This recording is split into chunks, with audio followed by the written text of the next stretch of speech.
on to your hats, because we're back on the Sputnik orbiting the world with me, George Galloway.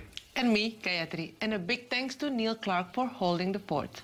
Not since Lazarus or even JC himself has there been a miraculous comeback like the one performed this month by Jeremy Corbyn.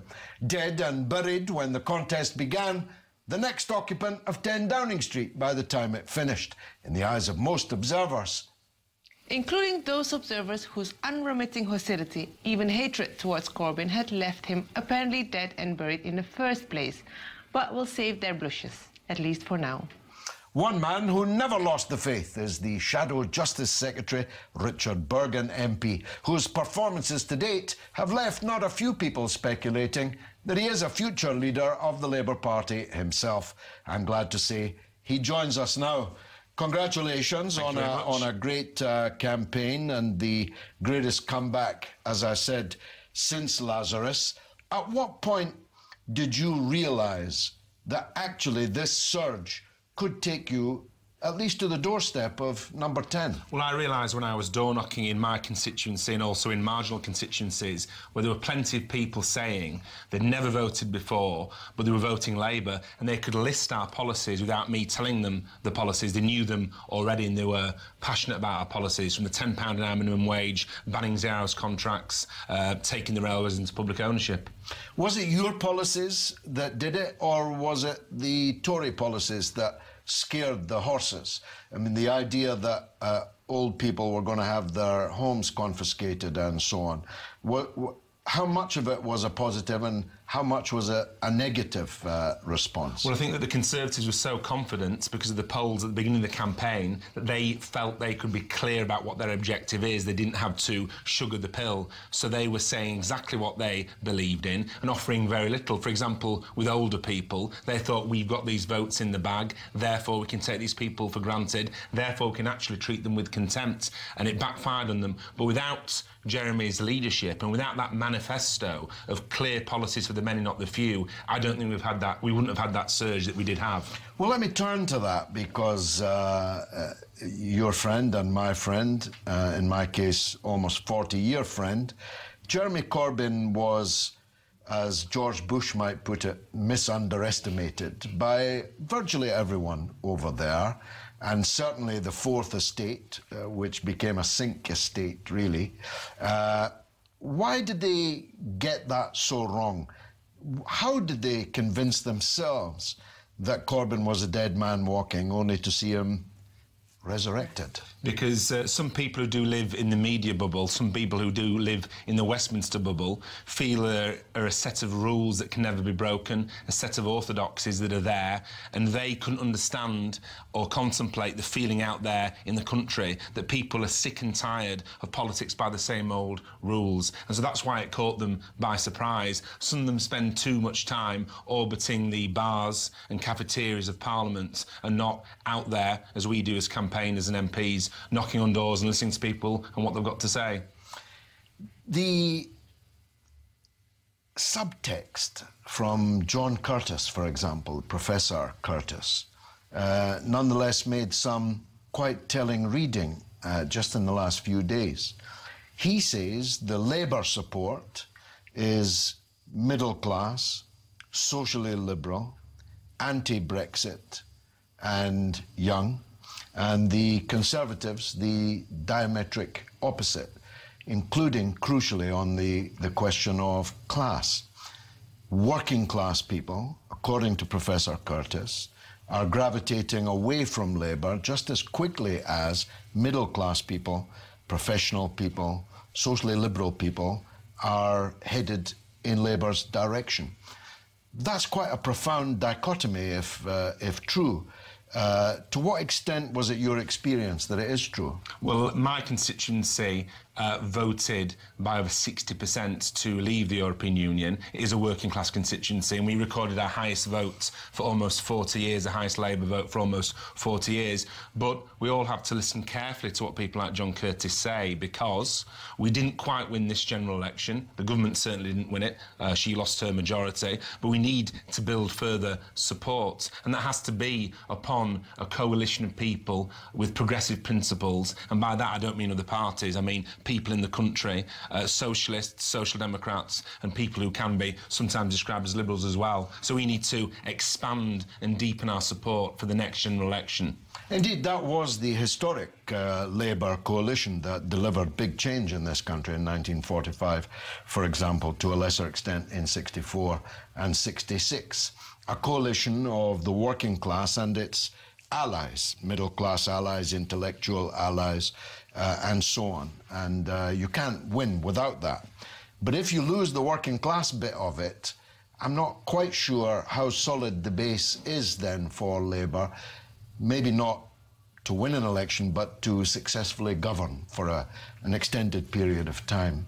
Well, I think that the Labour manifesto, for the many, not the few, actually brought class politics, if you want to call it that, the politics of class back onto the mainstream agenda. These were bread and butter economic policies in the interests of working class people who've been let down by the neoliberal free market madness consensus of the last 30 or 40 years. So in that essence, you can say that Jeremy Corbyn's leadership and this manifesto have saved socialism, have saved social democracy in this country as a mainstream political force. We need to now build upon that, talk about how we're going to fundamentally transform the economy, because what Labour has to be about in a bread and butter way is a fundamental and irreversible shift in power and wealth in favour of working people.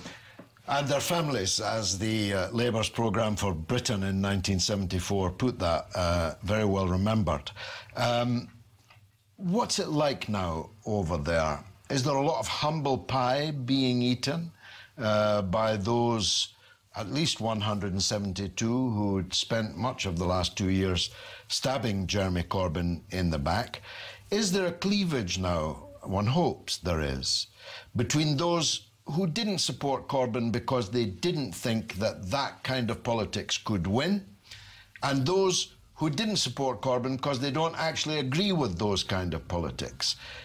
As a dichotomy, that would be an entirely legitimate one. To what extent is that the case? Well, it was wonderful to go into Parliament and see Jeremy walk into the chamber and walk into the Parliamentary Labour Party meeting later that evening and get a standing ovation, a genuine standing ovation from Labour MPs. And it is ironic, I suppose. It was a good job that those who tried to get rid of Jeremy Corbyn didn't succeed, because if they had have succeeded, they wouldn't have been there, many of them, in Parliament either, because many people's majorities were boosted, many people's seats were saved by his leadership and by his policies as well as their work themselves. But there's always been in the Labour Party differences of ideology, differences of tactics. Some think, for example, that Gordon Brown reluctantly came to the conclusion that New Labour was the way forward because he thought that was the only way to get into power, whereas others think that Tony Blair, on the other hand, believed in that as an ideological end in of itself rather than as a tactical compromise. But nothing succeeds like success itself. The Labour MPs are feeling good because they're back in with boosted majorities, and there's plenty of new MPs, well over 30, for example, that are in there now. And people are behind Jeremy. People are behind Jeremy. And I think it's good when people admit they've been wrong. We all get it wrong sometimes. And I think, for example, it's really good when Owen Smith, in a television interview, said that he had to take his hat off to Jeremy and realise that he got it wrong about Jeremy Corbyn. And that's one of the reasons it's so great to have him back in the shadow cabinet. And will it be the last time that we've heard then from the 172?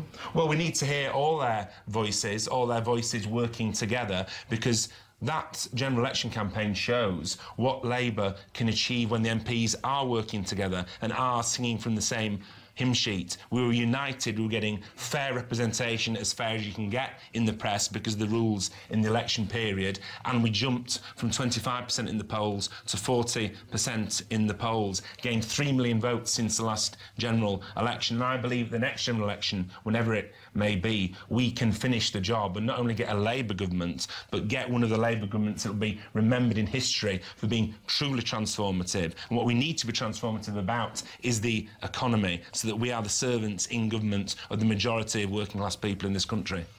So what happens next? Theresa May is staying in power, dangling by the threads of an orange sash, as I put it the other day. Is that sustainable? will she go and be replaced by a more strong and stable Tory, someone like David Davis, for example? Are you expecting an election soon, or are you preparing for perhaps one after the Brexit negotiations are finished? Well, we're ready for an election whenever it may be, but I should guess that the Conservatives, although in their heart of hearts will want to get rid of Theresa May because she's put plenty of their colleagues on the dole or in even better paid jobs maybe. They'll want to get rid of her. They'll also really, from a tactical point of view, want to keep her on because a quick change of leader will lead to even greater calls from the general election. It would seem unjustifiable in the eyes of the public to swap leaders without a further election. But we've got to make sure that people don't think that the problem with the Conservative government is Theresa May. The problem with the Conservative government is the Conservative government and its economic policy, and the way is on the side of the privileged few, not the majority. And that will not change, even if the cosmetics of the leadership changes and they get someone else. So we shouldn't fixate upon Theresa May as an individual. It has to be about the ideology of austerity and cuts and privatisation that this government has pursued over the last 7 years. It's going to be quite a shock, though, for British people, English people in particular, because in Scotland some of the same issues arise. For English people to realise that they're being governed by the grace and favour of the people who will be out marching in the marching season of the 12th of July. It'll throw an unwelcome spotlight, actually, on the relationship between Britain and the north of Ireland, don't you think? Yeah, and also Theresa May should be responsible and heed the warnings of those that have said that she needs to bear in mind. In the Good Friday Agreement, it says that the British government has to be neutral arbiter and can't show favour to one side or the other. And of course, Theresa May and her friends were scaremongering in the press about the alleged links between Jeremy and organisations in Northern Ireland. And now we see that Theresa May is trying to cobble together a deal with a party in whose constituencies letters were received by constituents advising them to vote from organisations that are prescribed organisations. Indeed, armed elements, as we used to call them. Well, congratulations again. You've done a fantastic job, and I'm very pleased to say that you're back in place firmly in the shadow cabinet. Thank you very much. Maybe in the cabinet pretty soon. Thank you very much, Richard Burgon. Coming up next, in the blue corner, it's Tory heavyweight, former minister and mayoral candidate Steve Norris. Don't miss it.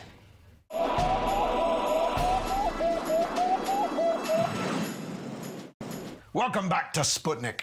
When I heard the former Mayor of London and now Foreign Secretary Boris Johnson appearing to die on BBC Radio 4 this week after the Queen's speech, I got to wondering, how bad does it have to get for the Tories before they send for our next guest, long-serving Tory Minister and twice London mayoral candidate for the Conservatives, Steve Norris? Their loss is our gain, because I get to ask him right now, where did it all go wrong for the Tory party, Steve? Well, it went wrong in a pretty big time in a lot of ways. I think it started with maybe a mistaken decision to even call the election in the first place. She had said, Mrs. May had said many, many times she wasn't going to do it. And in doing it, she was obviously driven by the fact that she was said to be 21 points ahead in the polls. I think we should know enough about the polls to know that that would be, you know, that was never going to last. In practical terms, the manifesto was desperately mishandled. It doesn't matter whether the big idea on social care was the right idea, as most people think it is, or not. You can't throw a huge idea of that like that into the middle of an election campaign without doing what we politicians call rolling the pitch first. You know, with a big idea like that, you've got to build a consensus around it before it can be a centerpiece of a manifesto. Worse, in my view, was that having put it out there and taken the flak for it, she then made the fatal decision to renege on it, to go back on it. Actually, as she was the strong and stable candidate, she should have been advised to say, stick with it, tough it out, show that you are, whatever you are, strong and stable. And you could link that by saying, you know, we're not giving you nice fancy answers like, don't worry kids, we'll write your student debt off. We are serious people with serious answers to serious questions. None of that transpired. And then I think, you know, you could add to that the fact that her unwillingness even to be interviewed by Jeremy Vine, you know, a Radio 2 DJ. genial DJ come election comedy routine, you know, a really nice, easy guy. I've been interviewed by Jeremy many, many times, never once asked me a difficult question, refusing to even do that. In contrast to Jeremy Corbyn, who, of course, was in his element and everybody has to admit had a great election himself, that contrast was really dire. Add to that young people, I got that wrong. I really got wrong the idea that for once young people would come out and vote, and yet they did. Not in massive numbers, but many, many more than we've had in previous elections. And all of that, I think, plus, as, you know, as all of this unwound during 7 weeks of an election, you know, maybe I should have said in answer to your question, you should have had a 3-week, 4-week election max and not 7. It just meant that she was constantly on the back foot, he was on the front foot, and, you know, maybe we shouldn't have been as surprised as I certainly was, and most people in this country were, when we heard what the exit poll was saying. Our old parliamentary colleague, the late Dennis Healy, I recall talking of some military adventure or other that from his experience at Anzio as a beachmaster, that no plan survives first contact with the enemy. And in our last conversation on this very programme, I did make the point to you that Jeremy Corbyn may have weaknesses on the parliamentary floor, although they seem to be improving. But the one thing he was good at was campaigning in the streets. And that turned out to be a bit of a revelation to his own enemies inside his own party as much as anyone else. Absolutely dead right. Jeremy did very well in the campaign. He was in his element and he exploited it. But he had the great advantage that his principal opponent was so, frankly, dreadful at it. You and I both kick with the left foot. It's a pretty unpleasant spectacle to have Her Majesty's government hanging by the tassel of an orange sash. How long can that last? 5 years. 5 years, George. Because the reality is that the Democratic Unionist Party is not coming into this negotiation with Mrs May simply to decide how many inches of gold should be plated onto the streets of Belfast. Actually, only one half of Belfast. You know, one half. Yeah, exactly, quite right.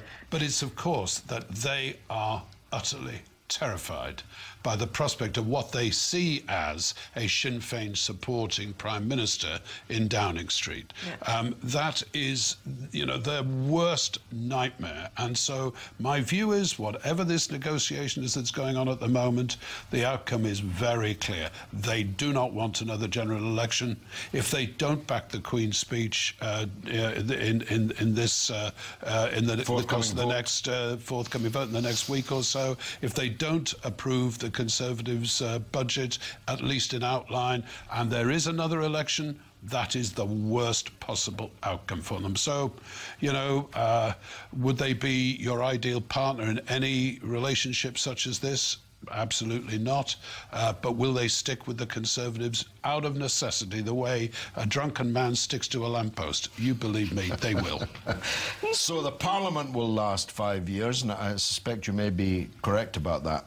The same cannot be said for the Prime Minister, surely. She wanted an election to strengthen her hand in the Brexit negotiations and lost.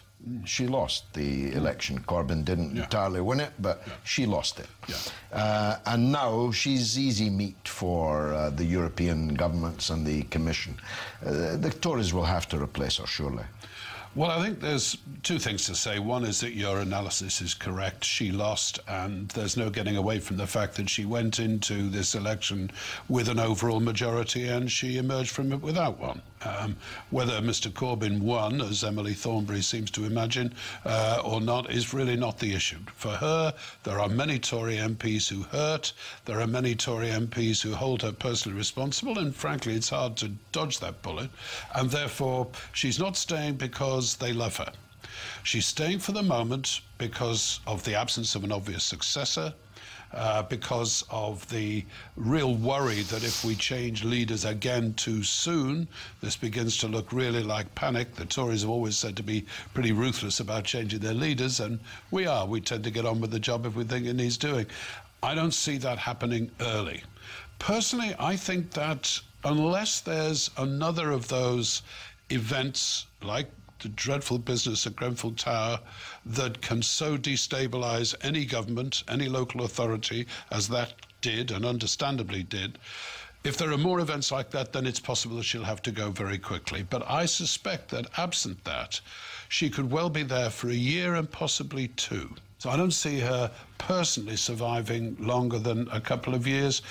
But I'd be surprised if she went earlier unless some other shock emerges which really do demand an instant change. Well, as Mr. Macmillan said, events, dear boy. I've used that phrase so often. Yeah. It's not what you plan, it's what smacks you on the ear. Yes. It's what you don't expect. And as Macmillan also said, it's not one damn thing, it's one damn thing after another. Yes. And we had 3 terrorist attacks in the course of the campaign. And now we've had this horrific incident at Grenfell. I wish we had more time to go into that. Yeah. But let me give you a suitable alternative. David Davis, a highly principled man, a libertarian man, a man that stood up for liberty and, in fact, sacrificed his first front bench career over that. A man from a working class background, council house, single parent upbringing, a soldier who can strangle a man with piano wire with his own bare hands, not bad if you're fighting ISIS and Al-Qaeda, and a solid Brexit man. Why wouldn't the Tories go for someone like that? My view is that in a couple of years' time they very probably will. What I think they've got to do is to make sure that Boris Johnson, who, having been by far and away the runaway certainty to lead the party, then stabbed in the front by Michael Gove, to whom I would personally award a hereditary dukedom for his services to our nation, then later, discovered actually not to be quite as amusing when he has to have a serious job to do. Still, as evidence from an interview he gave only yesterday, hardly our most skilled interviewee. I think we have to just get to the point where the party's membership recognise that somebody like David Davis is a far better bet than Boris Johnson. You know that if the result of the last mayoral election had, the last leadership election with the Tory party, had been that Theresa May and Boris Johnson both went to the party's membership to decide who should lead us, Theresa would have got 70% of the MPs, Boris would get 70% of the membership.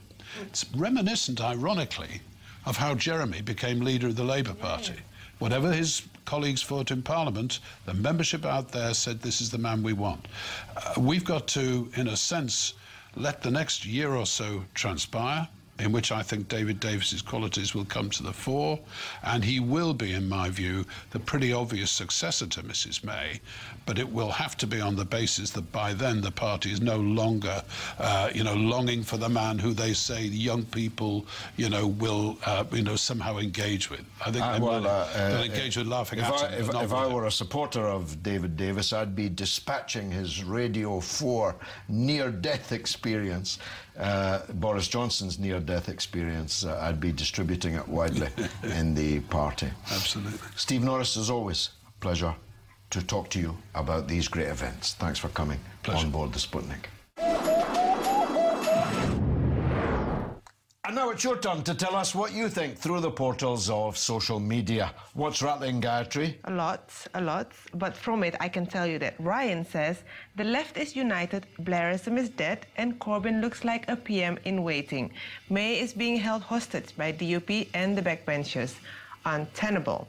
Whereas Wayne Max for Palestine says, during the general election, mainstream media and the Tories lambasted Corbyn for his attempts at the peace process, yet they jumped straight into bed with the DUP. #hypocrites.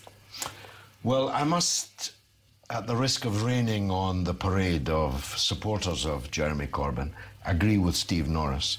It's by no means certain that this Parliament will not run its term, for the reasons that he mentioned, and also the ticking clock of Jeremy Corbyn in 5 years' time will be 73 years old.